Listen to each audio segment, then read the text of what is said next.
Ukko was an orc born on a distant island south off the coast of Karok. It was but one of many such isles, each a lush and verdant paradise that had once been the heartland of the Dragonkin Empire. But by the time of his birth, only legends remained. Ukko's clan made its home in the shadow of a once mighty fortress that had long crumbled into ruin. His clanmates knew Ukko as a kind-hearted and loyal youth whose endless curiosity was matched only by his appetite.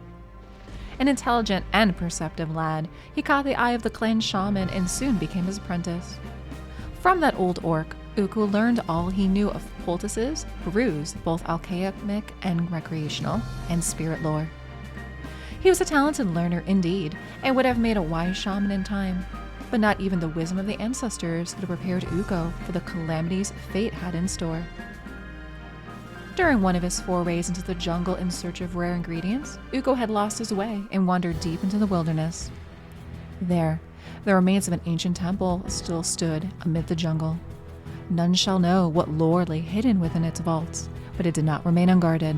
Our gargantuan boar ambushed Ukko before the vine-choked gates of the temple. It was larger than any beast he had ever seen. Its tusks were like glaives, and its bloodshot eyes burned with madness. There was no escape. A battle to the death was inevitable. And what a fierce battle it was. Ukko may have been a shaman's apprentice first, and a warrior second, but he was as mighty as he was crafty. The boar soon lay slain, albeit Ukko had suffered injuries too, and his world faded to black. When he awoke, he found himself within the temple sanctuary, lying flat on his face, surrounded by smashed pillars and statues. His body ached, as if he had walked through flames, and when Ukko gazed into a still spawn glittering in the moonlight that illuminated the chamber, he saw a face that was no longer his. A monstrous boar stared back at him from the water, a beast with bloodshot eyes and vicious tusks. At once, rage awoke in Ukko's heart, and he lost track of time once more.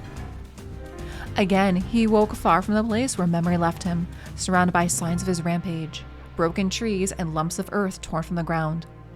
Worst of all, that same rage still simmered within. Ukko could feel the mad beast clawing at his mind, seeking even the slightest weakness to break free. He knew then that the monster he had fought was a skinwalker, a terrible creature of ancient myths his mentor spoke of with fear and loathing, and that now he bore the curse also. Ukko realized he could not return to his clan. He would not trust himself before the fearsome beast inside him was tamed, nor did he believe his kin would accept the monster he had become. And so it was that mighty Ukko traveled north to the bountiful lands of Arabia, where he hoped to learn what he could of his affliction and ways to fight it. His adventures had only just begun.